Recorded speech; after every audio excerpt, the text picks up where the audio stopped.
Queridos irmãos, estamos lendo a saltos a primeira carta aos Coríntios. Ontem leríamos um trecho do capítulo 8º, em que São Paulo fala sobre as carnes sacrificadas aos ídolos. E no capítulo 9, ele apresenta uma defesa do seu ministério, do seu apostolado. É no capítulo 9 que nós estamos. É muito útil ler as cartas de São Paulo, o Novo Testamento, enfim, entendendo um pouco o assunto de cada capítulo, porque assim a gente memoriza. No fundo, retirando, enfim, com a exclusão daquelas partes que são muito misturadas, tem muitos assuntos juntos, né? Nós memorizamos o Novo Testamento na medida em que, entendendo uma carta, o contexto dela, os assuntos que aparecem, nós identificamos um pouco ali o assunto de cada capítulo. Então, no capítulo 5º, ele tinha entrado na polêmica do incestuoso, e no capítulo 6 tira as conclusões disso, diz que um pouco de levedura, de fermento, leveda a massa toda. Então, ele fala de tirar aquilo e de não nos acostumarmos com a injustiça, com a iniquidade, etc. No capítulo 7, ele fala sobre o celibato e o matrimônio. No 8º, sobre as carnes sacrificadas aos ídolos. E no 9º, ele apresenta uma defesa do seu ministério. Porém, no 9º, nós lemos apenas a partir do versículo 16, fazendo alguns saltos, inclusive. E ali aparece essa expressão: irmãos, pregar o Evangelho não é para mim motivo de glória. O que ele quer dizer? Que pregar o Evangelho não é algo de que ele se pudesse gloriar, como se estivesse fazendo alguma coisa de excepcional. Ele diz: é antes uma necessidade para mim, uma imposição. O que ele quer dizer com isso? Ele não está falando de uma imposição coercitiva, que vem do lado de fora. Ele está falando de uma necessidade interna. Ou seja, diz ele na sequência: ai de mim se eu não pregar o Evangelho. Ele se sente constrangido, ele se sente possuído por um desejo de pregar a boa notícia da salvação. Ele está sendo, por assim dizer, expulso para pregar por uma força sobrenatural que vem de dentro dele. É algo muito parecido com aquilo que Nosso Senhor diz ali no comecinho do sermão missionário, no capítulo 10 de São Mateus, quando se diz que ele enviou os discípulos para pregar. Mas ali aparece o famoso trecho em que Nosso Senhor diz, num texto paralelo: muitos são chamados, poucos escolhidos. Pedi, pois, ao dono da messe que envie operários para a sua messe. Essa palavra envie é a palavra ekbalo, em grego, que significa atirar para fora. É a mesma palavra, por incrível que pareça, que de quando Nosso Senhor diz: curai os enfermos, expulsai os demônios, expulsai. Quer dizer, ele está falando de uma força que expulsa. É como se ele tivesse de dentro da alma dizendo: vai, prega. Você tem que pregar. Vai. O apóstolo é alguém que está possuído por esse zelo. Está tomado por essa expulsão. Ele não consegue ficar parado. Ele não pode estar estático. é diferente de quem tem vocação para a vida contemplativa. Uma pessoa que tem vocação para a vida contemplativa é tomada pelo desejo de se dedicar inteiramente ao Senhor. Então, ele não quer mais saber de nada, ele quer se recolher e ele é tomado por uma pulsão de intimidade. O apóstolo não, ele é tomado por uma pulsão de anúncio, ele tem que pregar. Ele sente na sua alma esse ai de mim, eu não consigo, não dá, não tem jeito, eu tenho que falar. Por isso ele diz, se eu exercesse minha função de pregador por iniciativa própria, eu teria direito a salário, mas como a iniciativa não é minha, trata-se de um encargo que me foi confiado, um encargo nesse sentido, dinâmico. É um peso, eu tenho que falar. Eu tenho que pregar. É como se o Senhor estivesse dizendo, se você não falar, ninguém vai falar, eu confio em você. Vai, abra a boca. Na Escritura, aparece o profeta Ezequiel, que toma o livro, devora, e Deus diz, vai e profetiza. E ele é tomado por um mal-estar gástrico, que ele tem que dizer. No livro do Apocalipse acontece a mesma coisa. Um anjo apresenta a São João, toma o livro, come-o, ele come, ele tem que pregar, ele está possuído por um vômito. Não tem como lhe guardar dentro de si. Por isso ele diz, em que consiste então o meu salário? O meu salário é pregar o Evangelho, oferecendo-o de graça e sem usar os direitos que o Evangelho me dá. É como se ele estivesse dizendo o seguinte, a necessidade, a urgência que eu tenho de pregar é tão forte que a única coisa que me alivia disso é pregar. Esse é o meu salário, é a única coisa que me alivia. Eu tenho que abrir a boca e deixar sair de mim. Se eu não fizer isso, eu fico perturbado, não tem jeito. E aí tira ele a conclusão. Assim, livre em relação a todos, eu me tornei escravo de todos, a fim de ganhar o maior número possível. Aí vem o trecho que a liturgia omite. Me fiz forte com os fortes. Porque o contexto aqui qual é? Ele está falando, ele está tentando sensibilizar a comunidade dos Coríntios para o fato de que existem alguns irmãos que são fracos na fé. Ele está dizendo assim, olha, tem gente que se você comer a carne sacrificada aos ídolos, eles vão se escandalizar.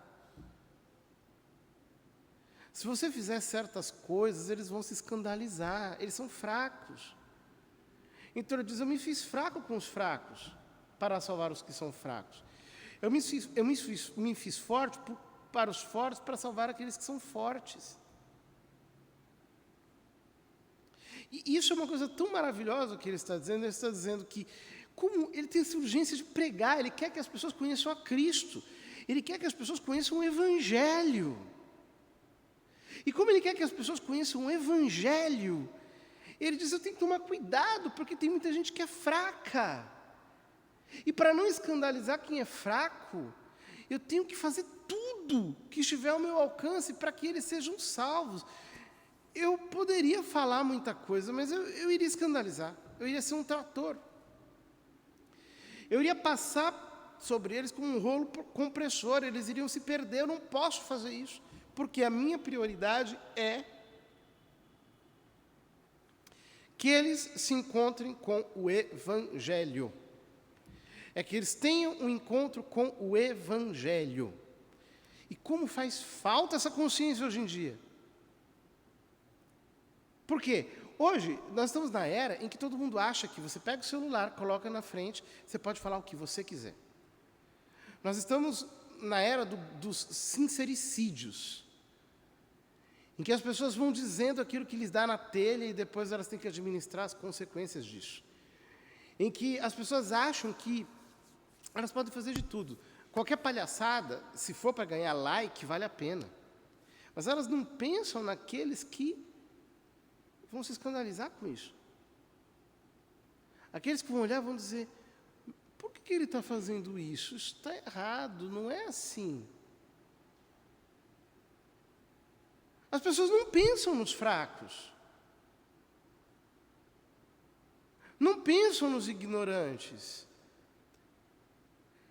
Nós estamos numa época perigosa, uma época política, uma época eleitoral, né? E aí saem as pessoas à torta e à direito, dizendo as maiores barbaridades, sem prestar atenção na sensibilidade das pessoas.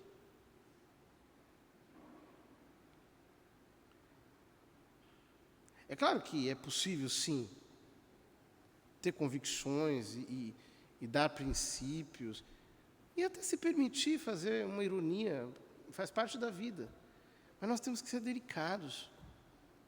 É preciso que se sinta em nós a reverência do respeito, que é coisa que hoje em dia praticamente ninguém tem. Isso quase se não aprecia nos nossos dias. Então São Paulo está dizendo para os coríntios, é para a salvação dos seus irmãos, toma cuidado. Eu sei que se você tem uma consciência mais forte, mais formada, para você não tem problema nenhum. E é assim mesmo. Quantas vezes as pessoas não chegam para a gente, né, e dizem assim, olha, padre, vai lá, faz aqui. Não teria problema, não teria.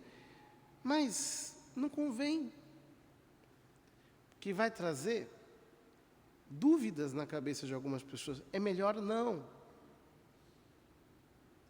Então, o Paulo está dizendo, eu me fiz tudo para todos, para salvar alguns. E essa consciência é maravilhosa. E como ela é precisa para a nossa alma, nós não vamos conseguir salvar todos. Você vai fazer tudo por todos, mas você só vai salvar alguns.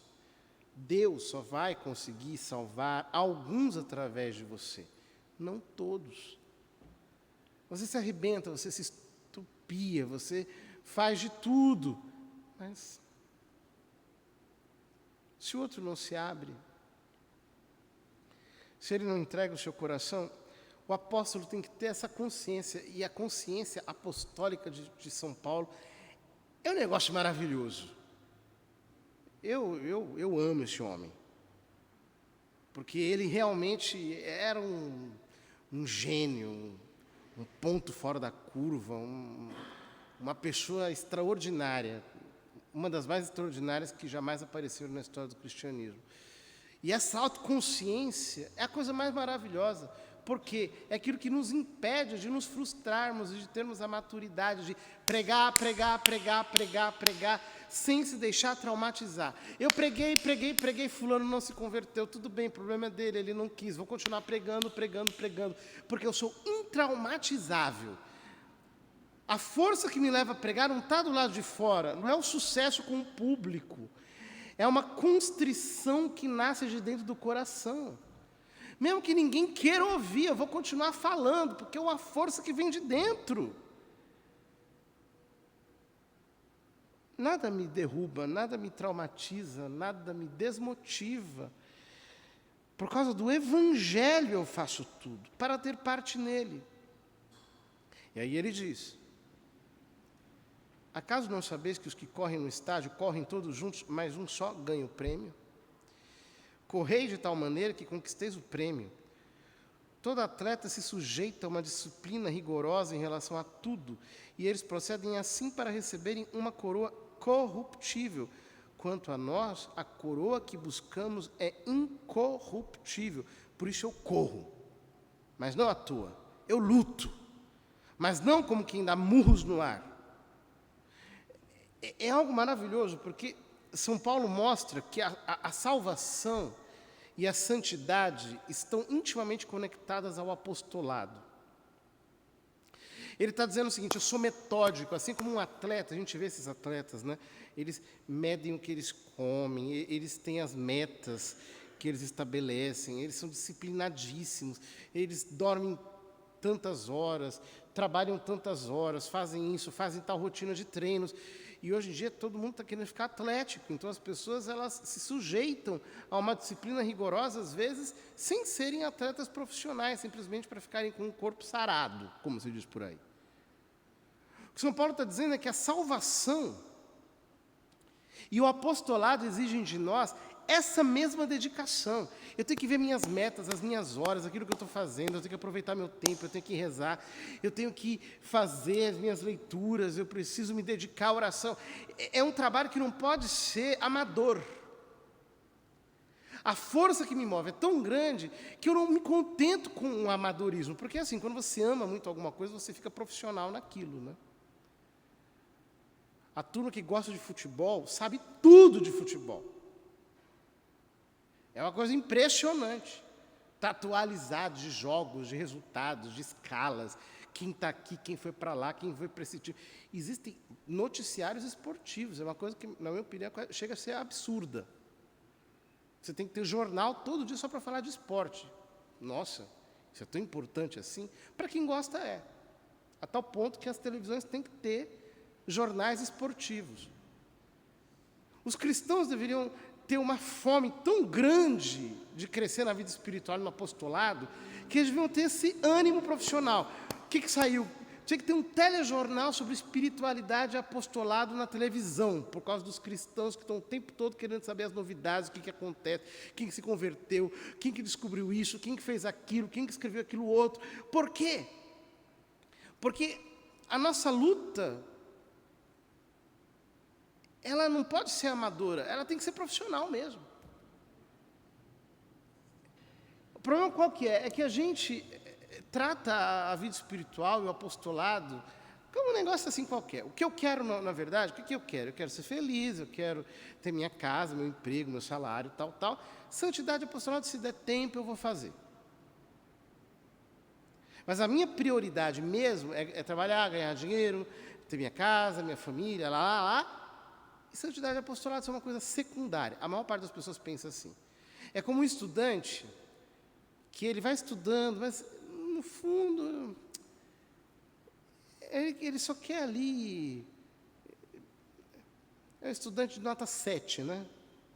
Que ele está ali e não quer passar. Ele só quer passar, assim. Mas quase que por favor, né? Um professor dá aquela nota. E os alunos pedem nota, é um negócio incrível.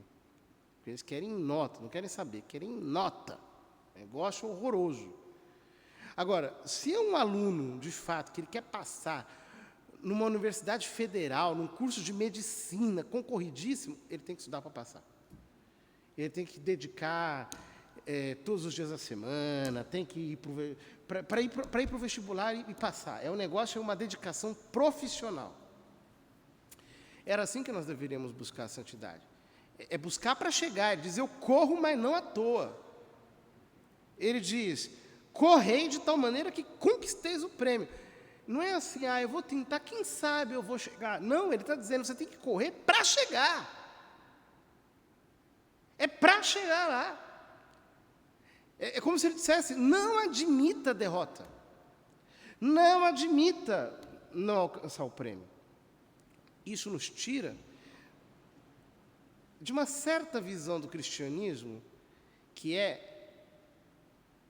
decorrente do luteranismo, que é o quietismo, né? Que você fica lá parado e deixa a graça trabalhar em você. Isso não existe. A graça te move a agir. Assim como a graça te move a pregar, a graça te move a procurar a santidade. Portanto, dê seus pulos, é o que Deus está dizendo. Vai lá e faça, seja um atleta. Pare de se arrastar. Se comporte como quem quer realmente chegar. São Paulo conclui o trecho de hoje dizendo, trato duramente o meu corpo, duramente, e o subjugo. Quer dizer, o corpo está subjugado, ele está sujeito a ele. Ele está vergado, o corpo ele se rendeu, ele mantém o corpo cativo, para não acontecer que depois de ter proclamado a boa nova aos outros, eu mesmo seja reprovado. O que São Paulo está dizendo aqui É o contrário de uma doutrina herética que existe, que é a doutrina da certeza da salvação. Que é aquela, não, eu tenho certeza que eu estou salvo. Espera aí, você está fazendo o que para ser salvado? Está fazendo nada? Então está mais fácil você descer do que subir. Porque para ir para o inferno, basta não fazer nada. No fundo é isso. Para se salvar é que o homem tem que se empenhar. Ele diz, eu trato duramente o meu corpo. São Paulo está dizendo, eu trato duramente o meu corpo. O que é tratar duramente o corpo para um homem que foi espancado, apedrejado, açoitado, flagelado, que ficou em naufrágio? O que é tratar duramente o corpo? Tratar duramente o corpo é realmente viver uma vida mortificada. Isso nos tira desse relaxamento no qual muitos cristãos entraram nos últimos séculos, de uma vida naturalista, cheia de prazeres e de agrados. Eu quero me divertir, eu quero me distrair, eu quero ter um momento agradável, eu quero estar bom. Vai. Pode ir. Você vai tão longe que você não vai achar o caminho de volta mais para a vida eterna. Vai se afastar completamente, vai ficar infeccionado de prazeres, de gostos, de bem-estar, etc. Não. Um apóstolo, alguém que busca a santidade, de verdade, se trata com rigor. Aí o pessoal fala, não, mas isso é rigorismo. Não. Só é rigorista com os outros quem não é rigorista consigo, quem não tem rigor consigo mesmo.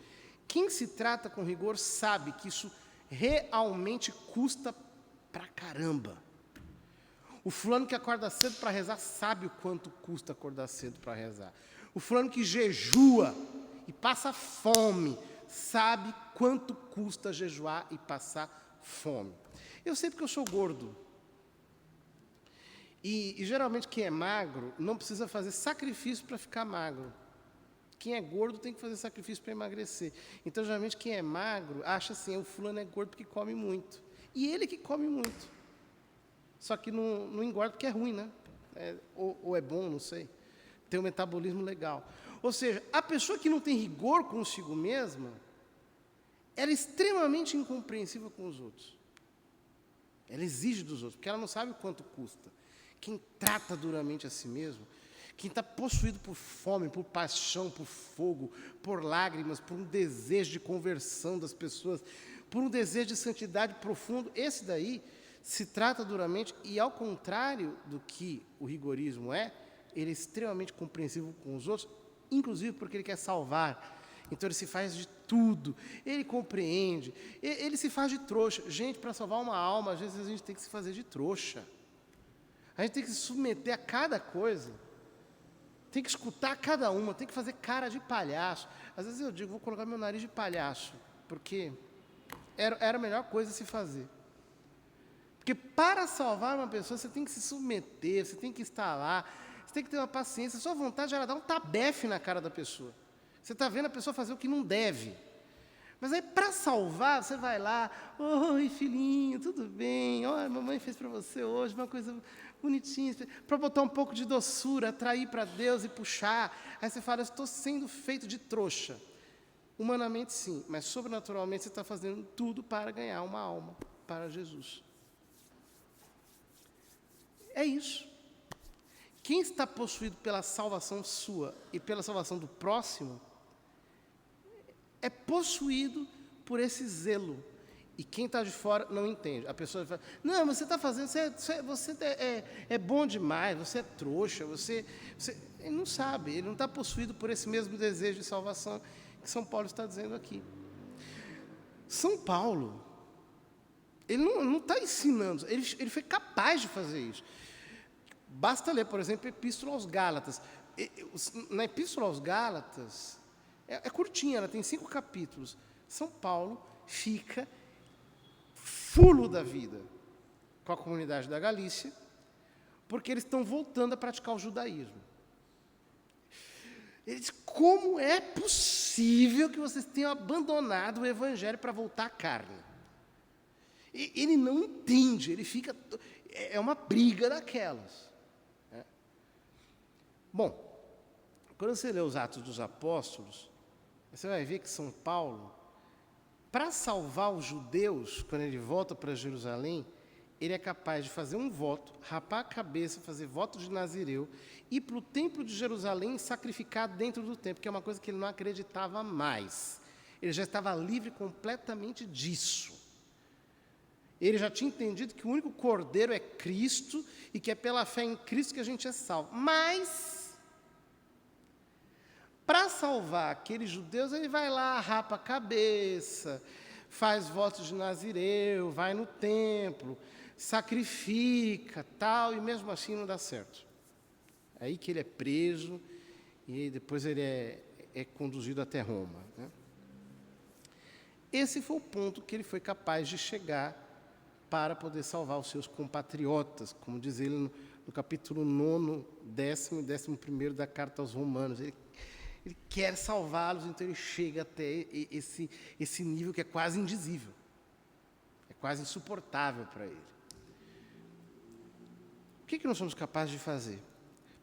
Bom, se você não é capaz de fazer, é porque ainda o seu coração não está possuído por essa força. Então, você tem que se converter de verdade, você tem que ser possuído pela graça, e é a graça que vai te levar a esse zelo de pregação, de anúncio. Se você não tem isso, é porque a sua evangelização tem algum defeito e você não se converteu de verdade. Mas quem se converteu mesmo e voltou para Deus com toda a força, esse daí é possuído por um zelo de levar, e ele até se esquece de ser feliz. É uma preocupação que ele não tem. Eu quero ser feliz. Por favor, eu já me esqueci disso há muito tempo. Eu quero salvar as almas, salvar os outros. Eu estou possuído por um desejo, essas coisas egoístas e até certo ponto ilusórias já não me pertencem mais. Que Deus nos leve a esta mesma força interior. Então, queridos irmãos, nada nos desviará da verdade e da força do Evangelho.